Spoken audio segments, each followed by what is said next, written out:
Shalom, peuple de Dieu. Je suis dans la joie de revenir encore au milieu de vous. Je suis votre humble serviteur, l'évangéliste Michel Banfoumou. Je viens encore avec un message de la part de notre Seigneur pour ses enfants de par le monde. Si vous permettez, avant qu'on puisse rentrer dans le vif du sujet, je prie pour la parole. Le véritable Dieu, merci encore une fois de plus pour cette grâce. Tu as donné à ton serviteur, ton instrument, ton esclave que je suis, que je puisse me mettre devant cette chair pour parler de ta part, Seigneur, pour prêcher la bonne nouvelle. La bonne nouvelle de Christ. Sois béni notre Dieu, notre roi. Manifeste-toi puissamment au message de ce jour. Règne au milieu de nous, descends, agis. Laisse ton Esprit Saint prendre le contrôle de toutes choses. Que je me fasse, toi tu crois, Seigneur. Mais les paroles de feu de la bouche de serviteur, je ne connais rien. Toi le meilleur enseignant. Enseigne ton peuple à travers ton instrument que je suis. Grâce à Saint-Esprit de Dieu, mets-toi en l'œuvre maintenant. Mets-toi en l'œuvre, règne au milieu de nous, de lui jusqu'à la fin. J'ai ainsi prié. Au nom de Christ et le roi, le puissant ressuscité. Je tous. Amen. Prenons la Bible, nous allons lire la parole du Seigneur dans Romains chapitre 3, verset 19 à 20. Puis nous allons continuer dans Romains chapitre, et Paul d'Épître aux Romains, chapitre 3, verset 19 à 20. Après nous allons descendre, nous allons lire Tite, chapitre 1, verset 15. Après Proverbe, chapitre 20, verset 27. Sans plus tarder, j'ai eu la parole dans Romains. Épître de Paul aux Romains, chapitre 3, verset 19 à 20. Or, nous le savons, tout ce que dit la loi, elle est dit pour ceux qui sont sous la loi, afin que toute bouche soit fermée, et le monde entier reconnu coupable devant Dieu. Puisque personne ne sera justifié devant lui par la pratique de la loi. La loi ne fait que donner la connaissance du péché. Je continue. Tite chapitre 1er, verset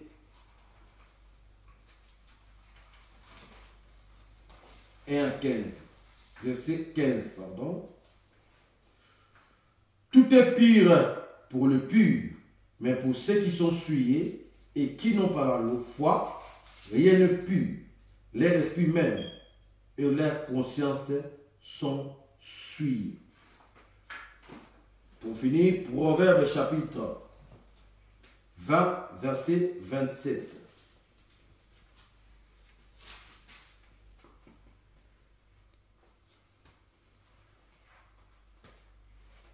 Proverbe chapitre 20, verset 27.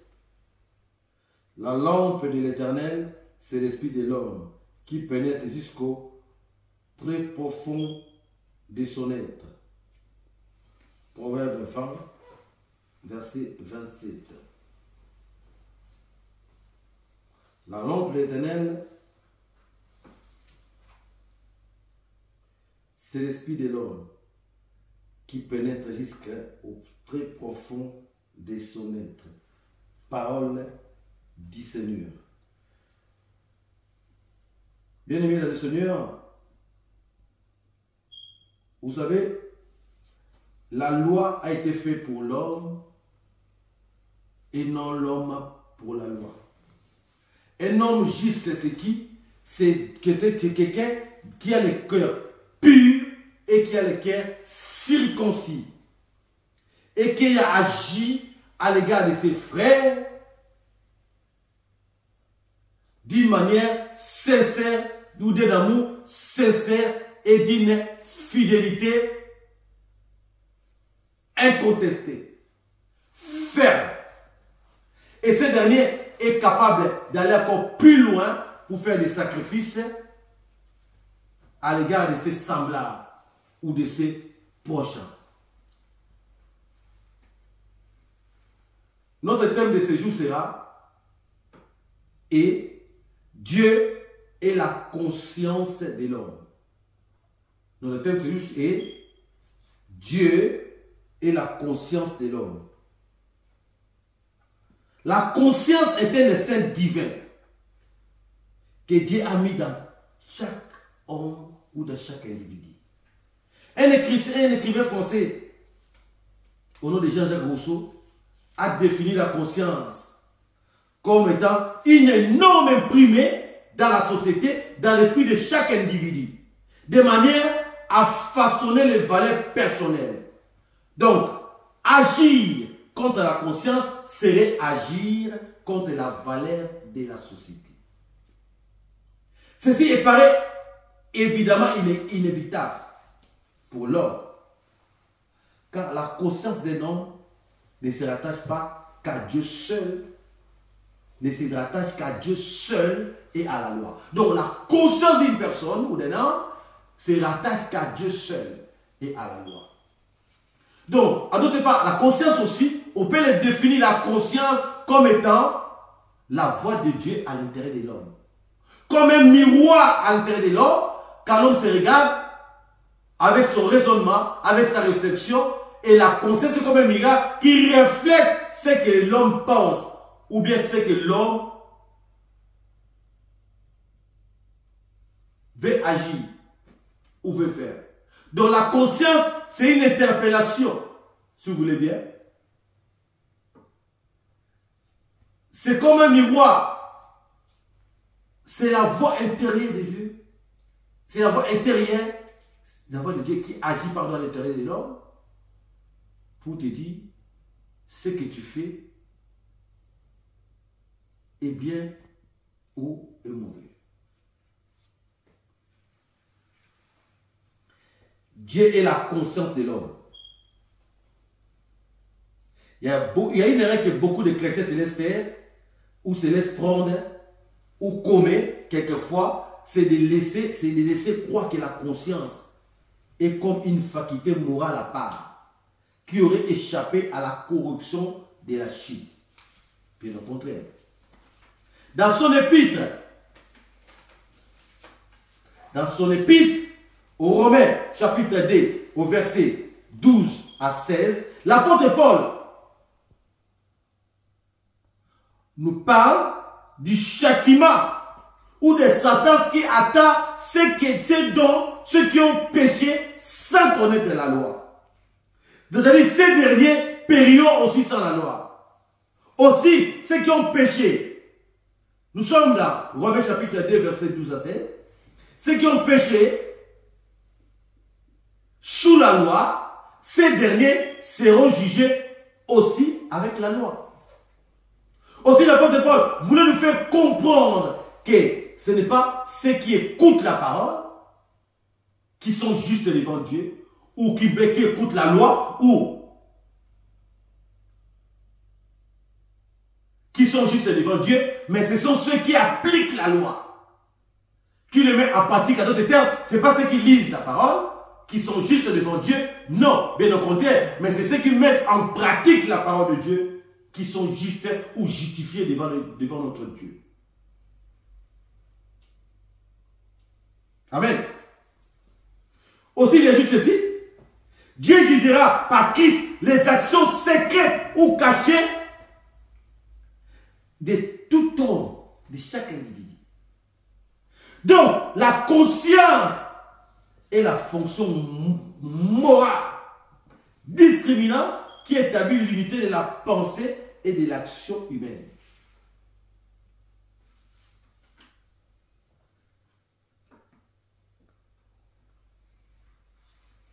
Donc nous remarquerons, ou bien nous pouvons constater, nous pouvons remarquer que la présence de la loi provoque le fonctionnement de la conscience humaine. Que ce soit la loi écrite sur la table de pierre ou l'œuvre de la loi écrite dans le cœur des gens. Donc la loi a poussé les hommes à agir selon la conscience. A poussé les hommes et devenu comme une interpellation à l'homme qui réveille sa conscience pour dire que attention, ce que tu fais là est bon, attention, ce que tu fais là est bien, attention, ce que tu veux faire là c'est pas bien.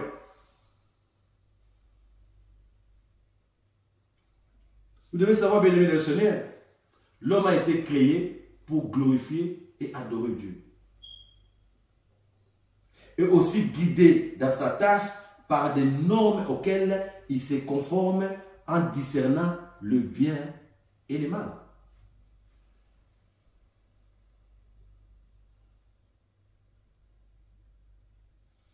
Donc, comme je disais tantôt, la conscience est aussi la voix de Dieu qui interpelle tout un chacun de nous, chaque individu, à faire et à prendre de bonnes décisions et de poser de bonnes actions.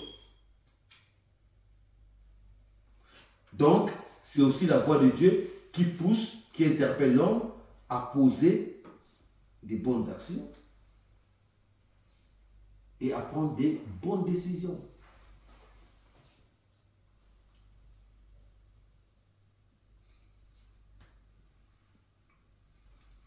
Donc, on peut aussi dire que la conscience sert de témoin entre l'action, la norme d'action par Dieu, à l'homme, et les actes accomplis par ces derniers. Donc, il est là comme un témoin qui témoigne quelles sont les actions que tu poses. Est-ce que c'est que tu poses comme action? La conscience est là comme témoin. Parce qu'à chaque action que tu poses, tu es devant ta propre conscience. C'est pourquoi il y a un adresse qui dit, tu peux tout te tromper, mais tu ne peux pas tromper ta propre conscience. Vous savez, au commencement, la conscience n'a pas commencé après la chute, non. Après la conscience a commencé dès la création de l'homme. Quand Dieu a créé l'homme, Adam,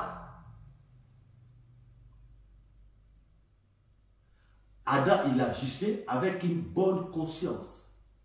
Mais ce qui est déplorable ici, vous savez, beaucoup de gens confondent la loi de Dieu, les ordonnances de Dieu,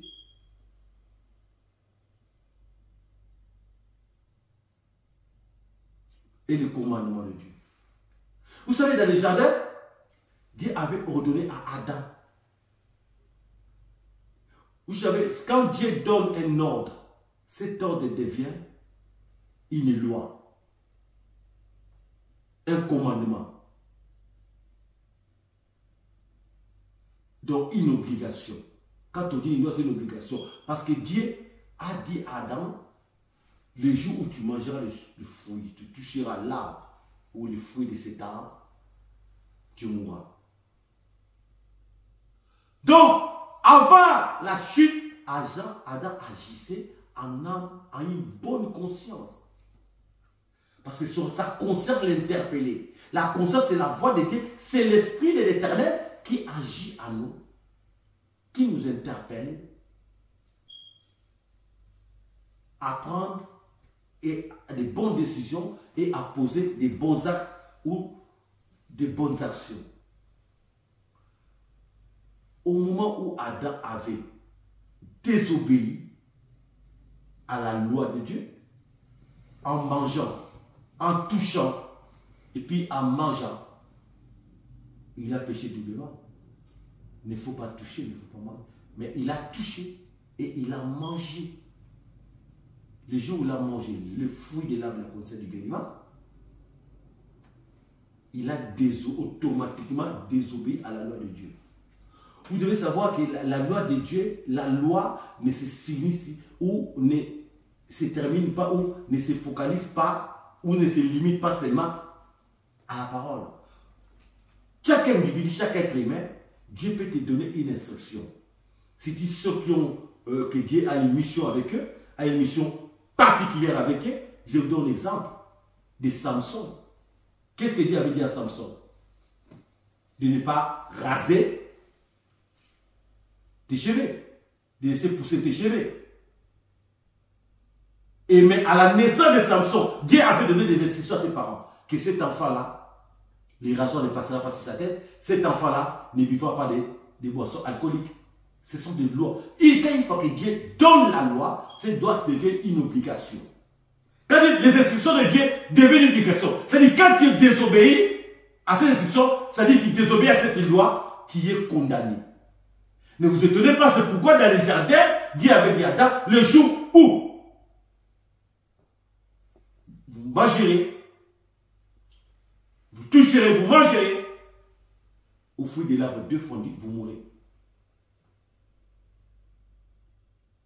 Pourquoi? Toute personne qui désobéit à une ordonnance, à une loi ou à un commandement de Dieu, mais la mort dont on parle, c'est la mort spirituelle. Parce que la mort de ton père, c'est la séparation entre toi et Dieu. Quand tu désobéis à Dieu, tu te sépares de lui. C'est-à-dire que tu crées une fossé. Un écart entre toi et lui. Donc, quand l'homme a péché, Adam a péché, qu'est-ce qui s'est passé? Maintenant, il y a eu une semence qui est rentrée en lui.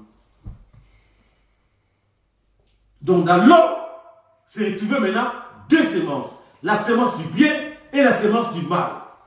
Alors, c'est quoi la semence du bien? La semence du bien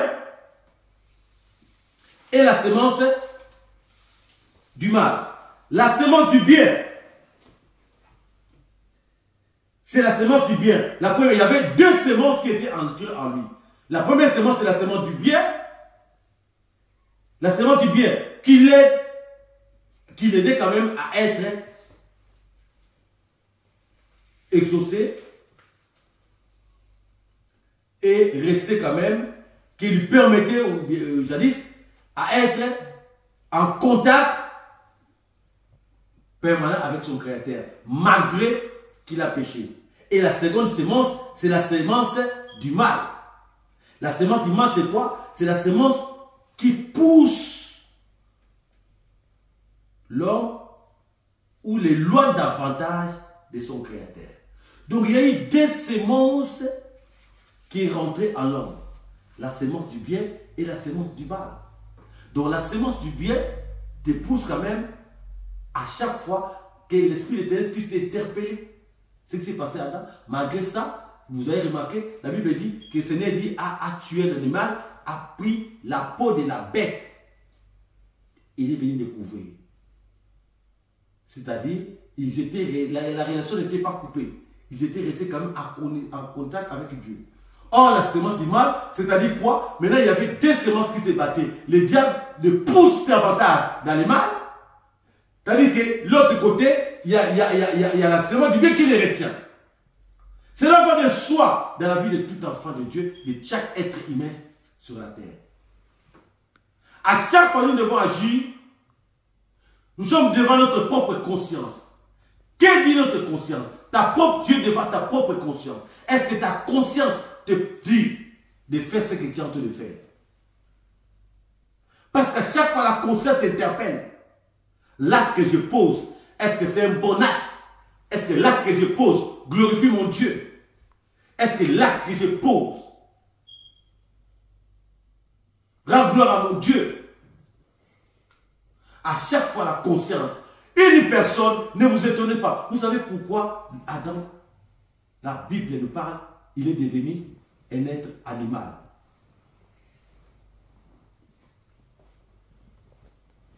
Un homme animal, pourquoi? Parce qu'une fois, dans chaque être humain, une fois que tu commences à agir sans ta propre conscience, une fois que tu commences à agir en bafouant ta propre conscience, tu deviens un animal. Parce que les animaux n'ont pas la conscience. Il n'y a que les humains qui Dieu a mis la capacité de réfléchir, de raisonner et d'agir en bon escient. Donc, une fois qu'il n'y a pas la conscience, il n'y a plus la conscience, tu deviens un animal. Tu deviens comme un animal. C'est-à-dire que tu commences à réfléchir, à raisonner comme un animal. Puisque les animaux ne réfléchissent pas. Donc tu commences à agir comme un animal. Les animaux agissent par instinct.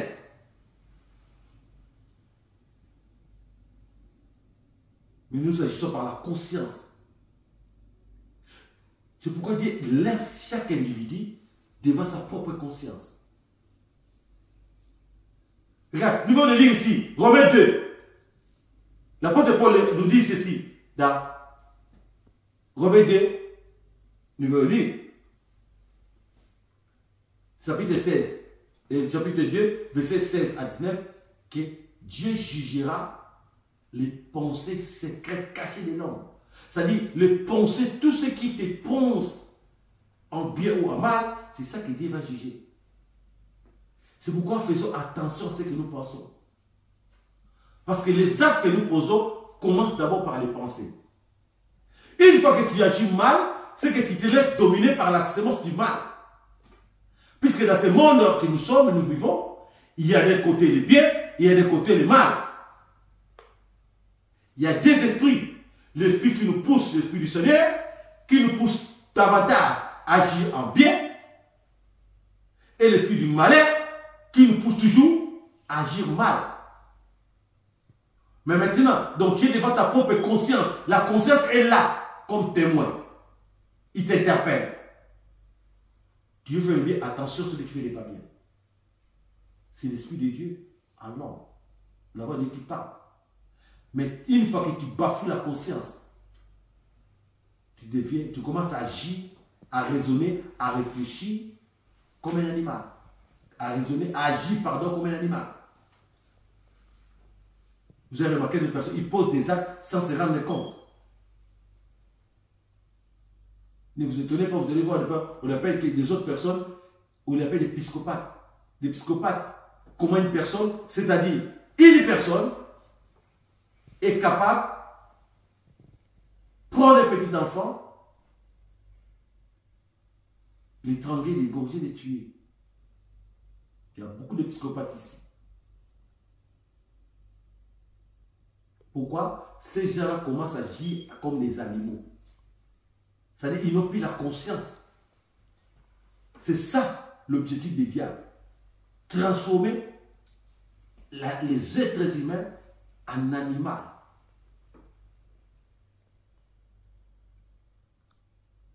C'est-à-dire sans réfléchir, sans raisonner, mais en posant des actes inhumains. C'est pourquoi Dieu nous laisse chaque individu devant sa propre conscience. Et sans le Seigneur, sans l'Esprit du Seigneur, tu ne peux pas vaincre. C'est pourquoi, bien aimé, nous devons avoir toujours l'Esprit du Seigneur à nous. Mais pour entretenir cette relation avec Dieu, tu dois le mettre dans ton cœur. Tu dois marcher selon sa volonté, en mettant en pratique sa parole. Puisque sa propre conscience t'interpelle. Je veux dire, Dieu peut venir, et aujourd'hui, chaque individu a sa relation intime, a sa mission que Dieu a confiée.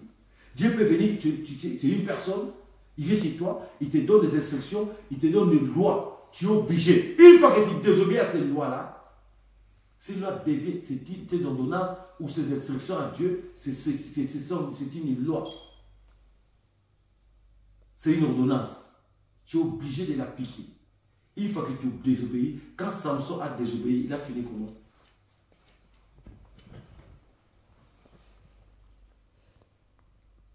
Les parents de Samson ont obéi à ce que Dieu avait, les instructions de Tonnerre. Samson, il est sorti fort. S'ils avaient désobéi, Samson n'allait pas, je ne pense pas, mais peut-être il allait vivre longtemps, ou il allait naître. Parce que Dieu a donné des instructions formelles. À la naissance du Seigneur, à chaque fois Dieu donne des instructions, parce qu'il a besoin d'utiliser cette personne. S'il a une mission particulière avec cette personne. Regarde à la naissance de Christ. Quand l'ange Gabriel est venu visiter Marie, qu'est-ce qu'il lui a dit? Tu as été choisi parmi toutes les femmes. Tu as trouvé grâce. L'Esprit du Seigneur rentrera sur toi. Tu deviendras enceinte.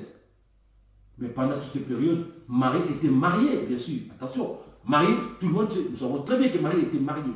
Mais le Seigneur a interdit à Joseph de Marie de se mettre ensemble en relation d'intimité avec son mari Joseph, bien étant marié. Si Marie avait désobéi à cette loi, cela allait empêcher la mission du Seigneur et cela allait être une condamnation pour elle. Pourquoi? Dieu, quand il donne une instruction, Dieu, quand il donne une loi, Dieu, quand il donne une ordonnance, ça devient un commandement, une obligation. Si tu l'obéis, tu l'appliques, tu es sauvé. Si tu ne l'appliques pas, tu ne seras pas sauvé. Cela va de soi avec la parole du Seigneur. Dieu nous a donné sa parole. La parole du Seigneur est là pour nous interpeller. La parole du Seigneur est comme une ligne de conduite. qui nous montre les trois chemins, qui nous dit ce qu'il y a à faire sur cette terre. Parce qu'avant, il n'y avait pas. Vous savez pourquoi Dieu, vous savez que Dieu est très intelligent, trop intelligent. Notre Seigneur, le Créateur, très intelligent. Parce qu'avant, il a fait confiance. Il a dit qu'une seule loi dans le jardin. L'homme a désobéi. Donc, une seule loi, l'homme a désobéi et la terre était devenue les gènes totales. Les gènes, c'est-à-dire, chacun fait ce qu'il veut.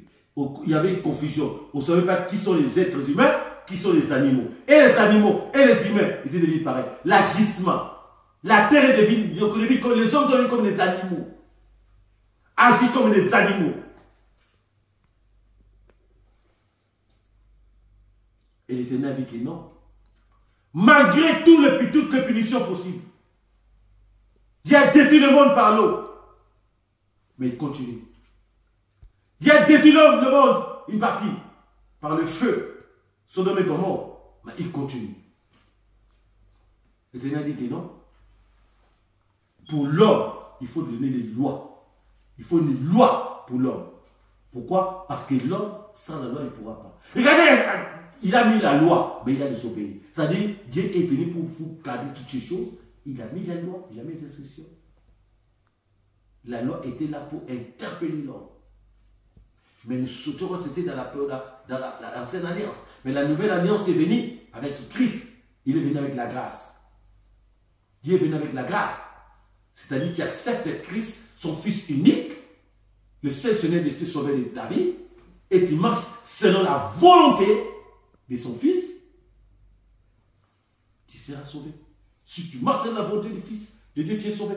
Tu seras sauvé. Si tu ne marches pas sur sa volonté, tu ne seras pas sauvé. Maintenant, Dieu laisse l'homme devant sa propre conscience. Puisque avant Dieu, lui-même, il agissait. Les châtiments, donner les châtiments à l'homme. Une fois que tu pêches, la condamnation est condamnée. Dieu sait directement. Mais à travers les sacrifices, la mort et la crucifixion de son fils, Dieu a pesé sa colère et maintenant a laissé l'homme devant devant sa vie. Il te met devant le fait. C'est-à-dire, soit tu appliques le bien, tu seras sauvé, soit tu appliques les mal, tu ne seras pas sauvé. Dieu n'oblige plus les êtres humains. Mais il te laisse toi et ta propre conscience. Qu'est-ce que tu veux? Tu veux être sauvé. Alors, continue à faire le bien, applique la parole de Dieu, mets-la en pratique. Tu ne veux pas être sauvé. Alors tu mourras. Continue dans les mal et tu mourras. C'est plus simple que ça. Donc maintenant, qu'est-ce qui est bon pour toi? Qu'est-ce qui est bien pour toi? Tu appliques la parole, tu es sauvé. Tu n'appliques pas, tu ne seras pas sauvé. Il n'y a pas à discuter. Il a dit l'amour infini de Dieu. Malgré tout ce que Dieu fait, tout ce que Dieu a fait et continue à faire est bon. Est bon pour nous. Mais nous devons faire attention à l'autre sémence. Comme je disais, jadis, il y a deux sémences qui se battent. Deux esprits. L'esprit du Dieu vivant, l'esprit du Dieu créateur, le Saint-Esprit et l'esprit du malin. L'esprit de destruction. La mauvaise sémence. La connaissance du mal. La connaissance du mal va t'approfondir toujours dans le mal. Tandis que la connaissance du bien te fera approfondir davantage qui est derrière le bien. Le bien engendre le bien. Le bien n'engendre pas le mal. C'est le mal qui engendre le mal. Le mal, l'ennemi. Celui qui incarne le mal, il te poussera toujours dans le mal. C'est-à-dire que quand tu fais le bien, tu continues à faire le bien. Et le bien te poussera toujours à faire le bien. C'est pourquoi, bien aimé Seigneur, nous devons à chaque fois, avant de poser un acte, nous devons réfléchir, analyser, à raisonner et faire des examens de conscience pour savoir ce que je pose comme acte. Est-ce que cela glorifie mon Dieu ou pas? Tu ne vas pas poser les actes qui glorifient notre Dieu. Nous devons agir selon notre propre conscience. Mais qu'est-ce que ta conscience dit? En bonne conscience, bien entendu. Il ne faut jamais, mon frère, ma soeur, bafouer ta propre conscience parce que tu vas commencer à agir comme un animal. C'est pourquoi, mon frère, ma soeur, l'Éternel a permis à ce que je puisse venir aujourd'hui avec ces messages pour dire à un enfant de Dieu, pour interpeller un de ses fils, son fils ou sa fille, ses enfants que nous sommes, que nous devons agir en bonne conscience. Quand à chaque fois que tu poses un acte, il y a ta conscience qui doit t'interpeller. Que dit ta conscience? L'acte que tu poses, si c'est ta propre conscience, si c'est un bon acte, pose-le. Si c'est un mauvais acte, ne le pose pas. La façon d'agir, de raisonner, doit être conforme à la parole de Dieu. Ne raisonnez pas, n'agissez pas comme des animaux. Posons des actes dignes des enfants de Dieu, dignes de racheter de Christ. Que Dieu vous bénisse et bénisse sa parole.